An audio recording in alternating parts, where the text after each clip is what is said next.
តែកាបូបពីរនៅក្បែរខ្លួនខ្ញុំនេះចិត្ត$10,000ណាណៃមើលសិតតែមានតែមួយណាអាស៊ីណាអ្នកគ្នាថ្ងៃហ្នឹងយើងមកចែកម្លែកការទិញរបស់ brand ទៅកាន់ fan យើង$1000ជាងបូមួយនេះ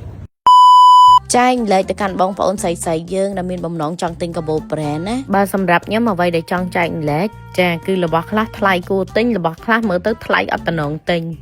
ចាដូចនៅមុខខ្ញុំហ្នឹងបងប្អូនគ្នាសិតតែមានតែមួយណាអាស៊ីមានន័យថាកាបូបខ្លះហ្នឹងត្រូវបានគេលក់មកអាស៊ីតែមកកាបូបទេកាបូបខ្លះជាកាបូប limited ដូចគ្នាប៉ុន្តែគឺតម្លៃគឺវាខុសគ្នាឆ្ងាយក៏មានដែរណាចាដល់កាបូបកដាគេពណ៌សចានឹងដៃខ្ញុំហ្នឹងតម្លៃរបស់វាដូចជា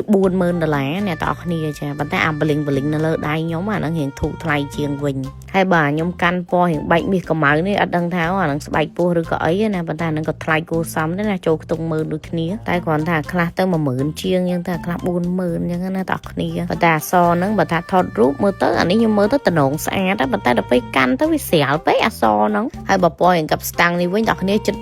$40,000ខ្វះតិចចាហ្នឹងដៃគេចេញមកហាប់ហើយណាមួយស្បែកហ្នឹងខ្ញុំស្រឡាញ់ផងហើយបុគ្គលិកនៅក្នុងហាងនីមួយៗបងប្អូនគ្នាបើសិនជាថាយើងអត់ទាន់ទិញមែនគឺថាអត់ចង់ឲ្យយើងថតទេនិយាយទៅគឺវាអត់ឲ្យថតតែហ្មងតែបើថាយើងទិញចាប់ពី2ទៅ3កាបូបឡើងហើយចាហ្នឹងគឺអូខេហើយម៉ាដាមហើយអញ្ចឹងពេលនេះខ្ញុំកំពុងតែសួរប្តីខ្ញុំតើយកមួយណាអញ្ចឹងប្តីខ្ញុំថាអូនយកពណ៌នេះទៅចាគឺពណ៌កាប់ស្តាំងនឹងអាហ្នឹងខ្ញុំក៏ស្រឡាញ់ដែរមកវីដេអូ vlog ហ្នឹងគឺថាដើរពី3ហាងដាក់ចូលគ្នាឲ្យ fan សប្បាយភ្នែកមើលហ្មងតែគឺរៀងច្រើនគួរសមដែរតែគ្រាន់តែថាហ្នឹងយើងចាំបាន unboxing បន្តវីដេអូក្រោយនេះបងប្អូនចង់បានអាខ្ទង់ពាន់នេះ LV កាឡាដើមចាហ្នឹងខ្លះទៅមានជាង$2000 $3000ជាងអីចឹងណាតាមម៉ូដតាម style ហើយពាក់ព័ន្ធមួយវ៉ែនតាអីហ្នឹងដូចជាតម្លៃក្រោម$1000ទេ LV ហ៎គ្រឿងចេះមើលតែទូចចឹងណាខ្លះរៀងដូចក្រែមកៃបតោងសោណាប៉ុន្តែអូយសិតតែខ្ទង់ពាន់ខ្លះក្បែរ1000អីចឹងទៅ7800អីចឹងណាបើវ៉ាលីអីតែខ្ទង់75000អីទេ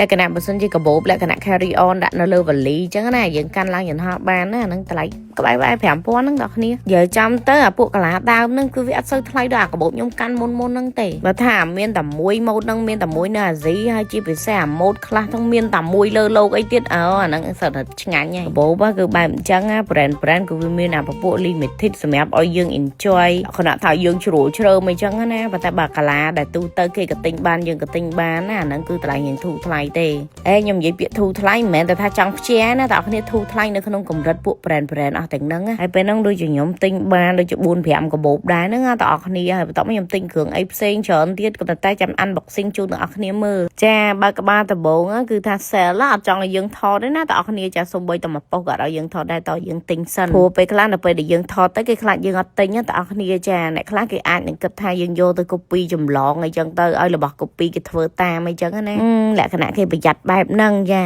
ហើយតាមពិត story on នេះខ្ញុំចូលមុន LV ទៀតប៉ុន្តែគ្រាន់តែថាខ្ញុំកាត់មកក្រោយវីដេអូឲ្យទៅនឹកឃើញចាខាង Dior នេះគេតុបតែងបែបមួយផ្នែកនិយាយចាំទៅពួក brand អស់ទាំងហ្នឹងអត់សូវតុបតែងចេញមកមើលទៅឲ្យវាខ្មឹកទេតុបតែងមួយនិយាយទៅគេធ្វើអាវ៉ាន់គេមានតម្លៃទេបងប្អូននិយាយទៅម៉ូដដែលដាក់តាំងលើហ្នឹងពីច្រើនសិតតែម៉ូដដែលយើងក៏ទិញបានគេក៏ទិញបានអញ្ចឹងហើយតម្លៃវាគឺរៀងគួរសមទេប៉ុន្តែគួរសម Dior $3-4,000ដែរចាហើយគេមានមួយអាល់ប៊ុមទៀតហ្នឹងគេសេវទុកនៅក្នុង iPad ហើយដូចអាម៉ូដកពើនេះតើអស់គ្នាគេហៅកពើឲ្យម្លាយតែប៉ុតខ្ញុំរកយកពពួក Dior រូបរាងហ្នឹងដែរតែប៉ុន្តែគ្រាន់តែខ្ញុំឃើញគេកាន់រៀងច្រើនទៅខ្ញុំក៏អត់យកវិញអញ្ចឹងណាហើយណាមួយបើទិញហ្នឹងគឺខ្ញុំប្រហែលជាចាំទិញអាក់ម៉េះតែគេល្បី$50,000អីនោះតែមិនតន់ចង់ទិញចាំអារម្មណ៍ល្អចាំទិញព្រោះថាអីកាបូបមួយ$50,000អីដល់អស់គ្នាចាហ្នឹងវាចូលដល់ដំណាក់កាលមួយនេះវាជាគំនិតផ្ទាល់ខ្លួនរបស់ខ្ញុំឯណាបើយើងយកទៅធ្វើជំនួយចែកអំណោយគឺវាបានច្រើនគ្នាបានច្រើនគ្រួសារអញ្ចឹងឥឡូវយើងប្រើមុំចាឥឡូវយើងប្រើ10000ដែរប៉ុន្តែ100000ចុះក្រោមអញ្ចឹងណាតែញ៉ាំថ្ងៃពេលខ្លះទិញក៏មកតែគេ deal តែមកគេថាអេម្ចាស់ brand មួយទាំងមូលដែរដូចមិនឃើញមានរបស់ល្អឲ្យប្រើគេអញ្ចឹងណាហើយអារបស់ដែលគាត់កំពុងតែហែកឲ្យខ្ញុំមើលនេះតើអស់គ្នាចាសិតតែរបស់ដែលមានតែមួយណាស៊ីមានន័យថារបស់ហ្នឹងគឺវា limited អញ្ចឹងហើយតម្លៃរបស់វាគឺអត់មានក្រោម20000ទេហើយអាវរបស់ស្វាមីខ្ញុំគ្រាន់តែ Dior នេះតម្លៃ$3000ជាងចាគ្រាន់តែអាវក្រៅគេមួយហ្នឹងឯណាទៅលោចេញមកបែបស្ទើរលេបហ្មងអាវហ្នឹងតែខ្ញុំមកទិញកៅអាវពេលខ្ញុំទិញកាបូបអ្នកអស់គ្នាចាអញ្ចឹងហើយគេលោអាវ Dior ហើយគេស្ពីកាបូប Dior មកឈៀងទៀត មានអីលុយរបស់គេយ៉ាលើខ្លួនហ្នឹងគ្រាន់តែកាបូបមួយអាវហ្នឹង6-7,000ណាហើយបាទពណ៌ទឹកប្រាក់ដែលខ្ញុំកំពុងតែមើលនេះវិញតម្លៃរបស់វាដូចជា$20,000ណាតោះគ្នាចាហ្នឹងក៏មានតែមួយណាស៊ីដែរហើយអាខ្ញុំមើលនេះគឺខ្ញុំអត់សូវស្រឡាញ់ទេដោយសារតែម៉ូដវាមើលទៅញឹកពេកហើយដល់ពេលអញ្ចឹងទៅកាន់ទៅវាក៏ក្រិតក៏ក្រៀមហ្នឹងវាពពួក handmade ដល់អ្នកតោះគ្នាអញ្ចឹងគេថាស្អាតបើតែខ្ញុំមើលទៅដូចមិនសូវតោះគ្នាវាញ៉ៃពេកក៏អាហ្នឹងក៏តម្លៃខ្ទង់10000ដែរអញ្ចឹងអត់ស្រឡាញ់ហើយបងប្អូនស្រីយើងចាខ្ញុំរៀង surprise ដែរតោះគ្នាដឹងហ៎ដល់ខ្ញុំទិញកាបូបមានទិញបតោងអីចាមានណាបតោងឈូករត់ខ្ញុំមើលមុនហ្នឹងចាតម្លៃ$10,000គាត់តែបតោងឈូករត់ហ្នឹងមួយណាគិតកាបូបផ្សេងអារ៉ូបដែលខ្ញុំមើលនេះចាហ្នឹងតម្លៃ$5,000ចាបងស្រីដែលកំពុងតែគាត់បង្ហាញហ្នឹងមានសពុតផ្សេងអាវផ្សេងហ្នឹងក៏តម្លៃរបស់វា$3,000ជាងក្នុងមួយអាវក្នុងមួយសពុតនៅក្នុងនេះតម្លៃមានក្រោម$1,000ដែរតោះគ្នាតែវាអាចមានដែរវាអាចមានខ្សែក្រវ៉ាត់ទូចបិជើងអីធំធម្មត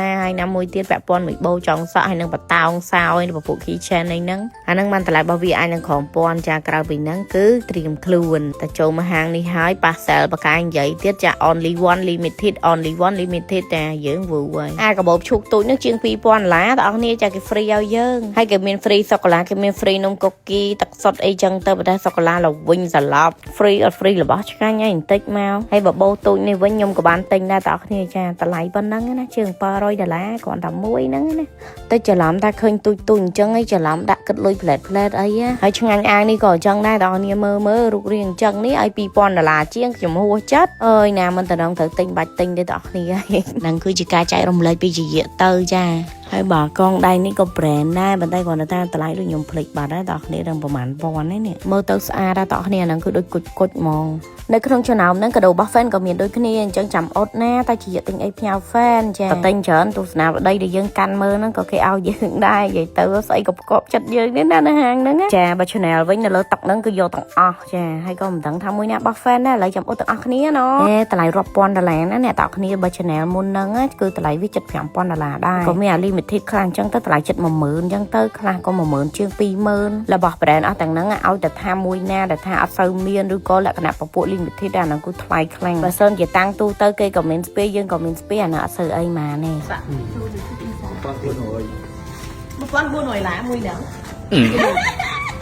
ចាសម្រាប់ចុងសក់មិញហ្នឹង$1,400ណាតើអស់គ្នាចាពងមើលបោវាដាច់ភ្លើងយ៉ាប៉ុន្តែយើង VIP ដែរដល់ពេលអញ្ចឹងទៅគេបើកឲ្យវិញទៅណាគេរកបាត់ហាងឯតាអាបោនេះខ្ញុំឲ្យកូនចៅខ្ញុំលោសិនស្អាតអត់បើស្អាតខ្ញុំយកចាតម្លៃវាក៏ជាង$1,000ដែរចឹងហើយនៅក្នុងនេះសម្បីតែបោចុងសក់អីក៏អត់មានធូរដែរចាអាហ្នឹងឲ្យដឹងស្គាល់ជាតិរបស់ brand ហើយបើនិយាយពី material របស់វាមិនណាស់ណាផងតើទីវាមើលទៅវាដូចតបោទូទៅហ្នឹងខ្ញុំអត់ឃើញពីចំណុចមួយណាដែលតាឲ្យមើលទៅអាវ៉ាន់ហ្នឹងវាថ្លៃតោះបន្តមកយើងរៀបចំខ្លួនចេញពី store មួយទៅ store មួយហើយសូម្បីតែ sale ហ្នឹងក៏លក្ខណៈកម្ពុជាក្រោមដែរណាមានអ្នកនិយាយខ្មែរច្បាស់រលចាចង់ចែកម្លែកដែរតាម store មិនមែនថាមានតែជនជាតិវៀតណាមសតទេចាគេថាចេះស្ដាប់ខ្មែរអីមួយចំនួនដែរបងប្អូនយើងទៅច្រឡំនិយាយដើមគេឬក៏ជេរនៅក្នុងហ្នឹ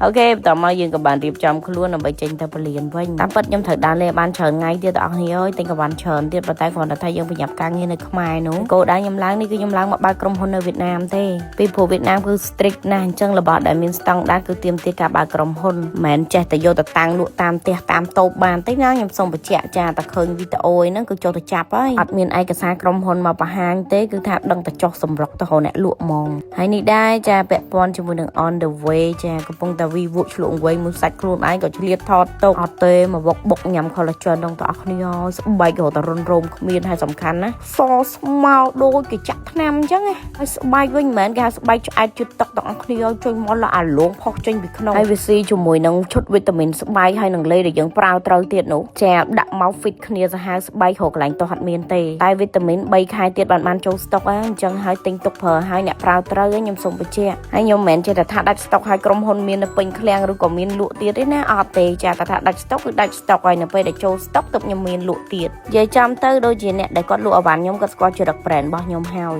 មកក៏ trending តែរបស់ brand ពេកឥឡូវមក trending brand នេះវិញម្ដងចាឥឡូវគឺកំពុង trend អា3មុខនេះស្រោម Haifu ចា Sunstrom ហើយក៏ដូចជា BB cream